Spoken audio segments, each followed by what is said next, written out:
Hey guys, welcome back to the channel and welcome to the second episode of the weekly show Shane's World, where we talk about the latest and greatest in the world of pop culture. Real quick, right off the top, I want to say thank you for supporting the first episode. It's almost up to 200 views. We're over 300 subscribers, so that's really fun and really cool to see, I guess. And we got some great news stories here to talk about this week, and we're going to jump right into them right at the top with Friday the 13th. That's right, this guy was so close to coming back to our screens, but now we don't know what's going on because, once again, Friday the 13th, the franchise just seems doomed because the movie franchise is just bogged down because of rights issues.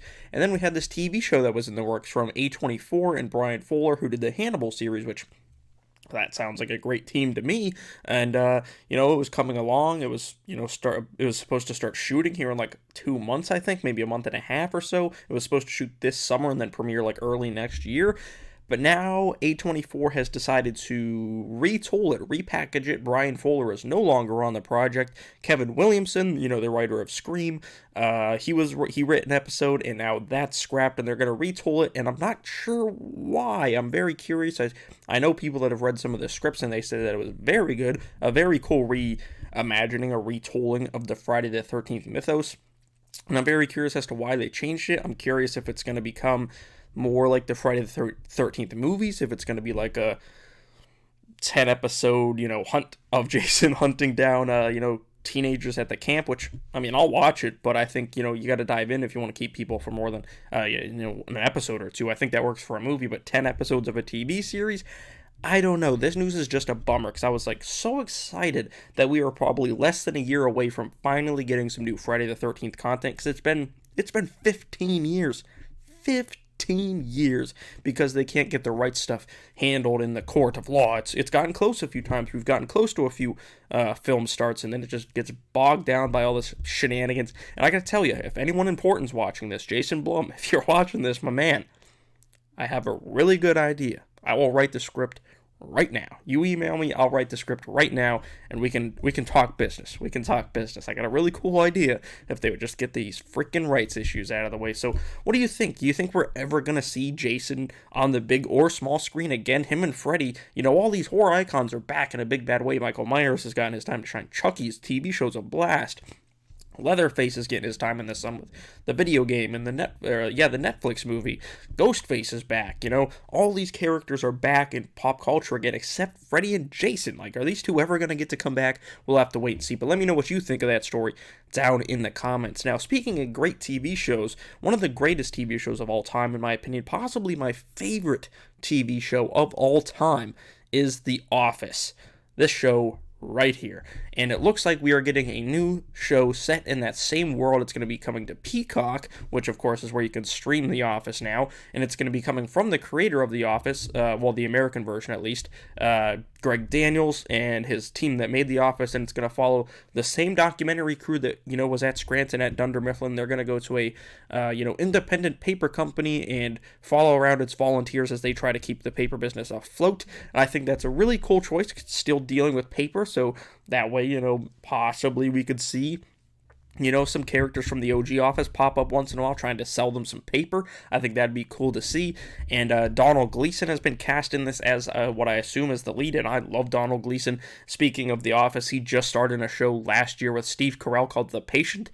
Very much not a comedy, but it was my favorite show of that year, above big pop culture shows like House of the Dragon, Rings of Power, stuff like that. Like, The Patient was incredible. Donald Gleason is a great actor, and I can't wait to see what his comedic chops are, because he usually does more serious stuff, so I'm curious to see what he brings to the table comedy-wise. I can't talk, apparently, and I'm just very curious to see how this show's going to work. I think it's 10 episodes straight to Peacock. It's not going to be on, like, TV.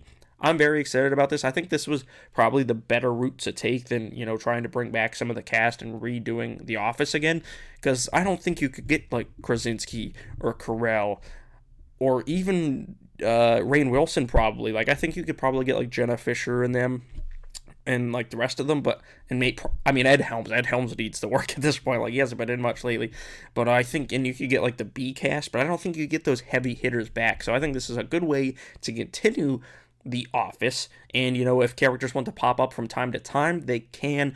I'm excited about this. Could it go wrong? It could. Like, Greg Daniels He did like The Office in space with Space Force over on Netflix, and it was fine. The first season was pretty solid, and then the second season kind of jumped the shark and went overboard.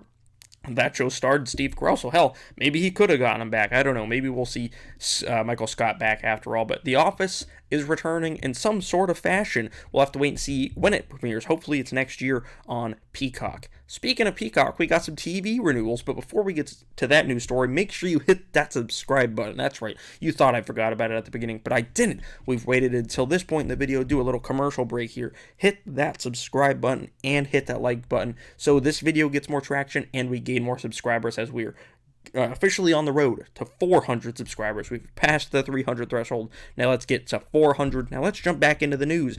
These shows, oddly enough, are also on Peacock. The first one that has been renewed is Lopez versus Lopez. Now, I know this show probably isn't something a lot of you guys watch, as it's not like a big pop culture show. It's a smaller, multicam sitcom like the olden days back in the early 2000s. But I love this show, man. I love it. It's easy. It's breezy. It's not something I have to fucking take notes on so I can stay up in the pop culture conversation. It's just a fun show. It's funny. It's charming. It's got some good actors, some great characters, and it's a lot of fun. And it reminds me of sitcoms from back in the day, like the original Office, like That 70s Show, like How I Met Your Mother, like Full House, these shows that I grew up on. It reminds me of those shows, and it makes me feel good, and I'm very glad it got renewed, because I know it was on the bubble. You TV fans might know what that is. That means it was almost canceled, almost renewed. They decided to renew it, and I'm very happy about that, because season 2 ended on a pretty sizable cliffhanger, so I would have been very upset if it got canceled. And another Peacock show that got renewed, thank God, is Ted. This show was sounding like it was going to be a hot pile of garbage. Everyone thought this show was going to suck. It was going to be terrible. And guess what? This show was incredible. I watched this show 3 times the whole way through. It's so fucking funny. Sorry for the swearing. Won't happen again. It probably will. It was so funny.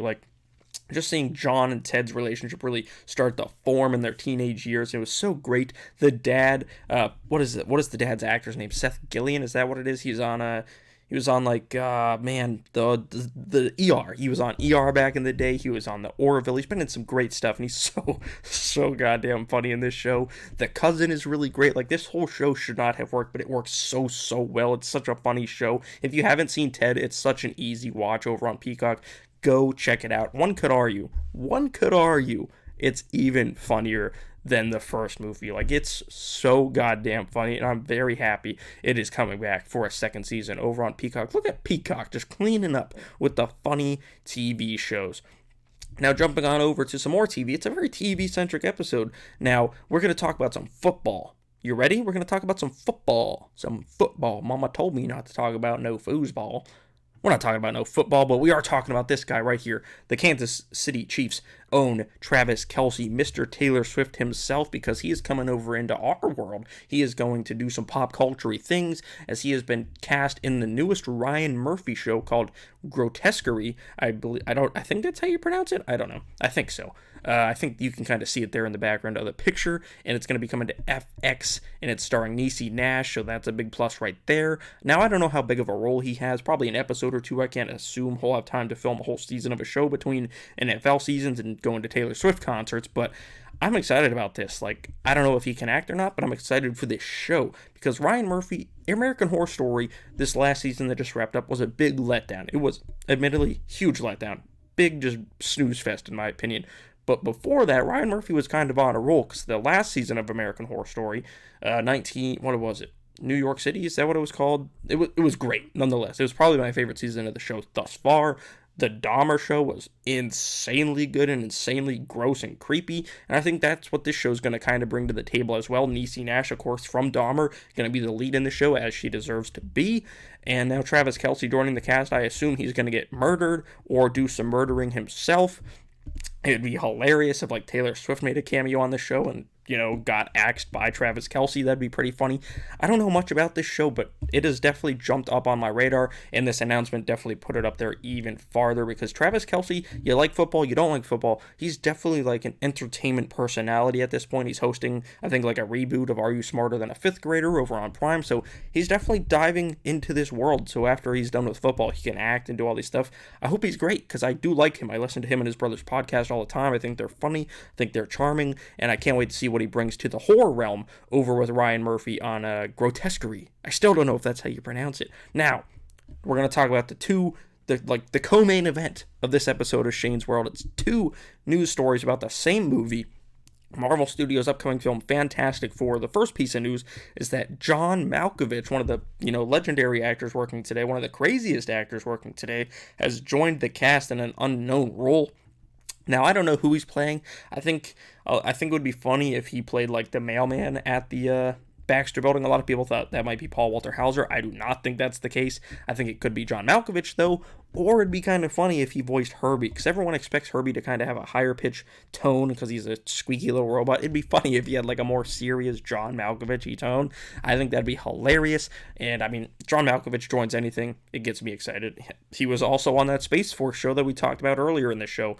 Now, the big news for this week is the other Fantastic Four casting, and that is we have finally learned who's going to be playing the film's villain, Galactus. And that is he's not unknown, but he's not exactly a huge star either. His name is Ralph Fiennes, and the reason I know who he is he was the dad on Robert Eggers' The Witch film starring Anya Taylor-Joy.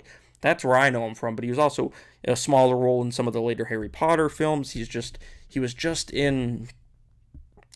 did a voice acting role that I was really good in. I can't remember what it was, but this guy's voice is awesome, and I love that this wasn't like leaked. It wasn't like tossed around that he was a possibility. The two big choices that I heard were like Antonio Banderas and Javier Bardem. Those were the two big names that were constantly thrown out there about Galactus, and Bryan Cranston sometimes would get thrown out there. But this guy, Ralph Fiennes, I never heard him, Ruben. I never heard him up on the short list, and it's rare that happens nowadays with all these freaking Twitter scoopers every 5 goddamn seconds leaking stuff. So this was a cool surprise. I'm excited about it. I can't wait to hear how menacing he is as Galactus, and I'm very curious because if we're going to different worlds and different stuff, I would assume we'll just get one Galactus, but who knows? Maybe we will get multiple Galactus in different universes or something. And, maybe Antonio Banderas does play one of those other Galactus. We'll have to wait and see. But Ralph Fiennes seems to be playing our mainline Galactus. Both of these castings gets me even more excited about Fantastic Four. Say what you will about more recent MCU stuff, but Fantastic Four is shaping up to be one hell of a flick. Like, if this cast was casted like an Oscar-y type movie, it'd already be up for like Oscar shortlist for sure. Like, such an incredible cast, and it just keeps getting better every week. Like, every week we do an episode, there's a new casting that gets me even more excited. Now, that is the news stories for this week of Shane's World. What do you think about it all? What do you think about all those TV shows coming to Peacock? Is it going to convince you to sign up for Peacock? Because that's one of the streaming services a lot of people don't have. I have it, mostly for WWE and The Office. So there's that.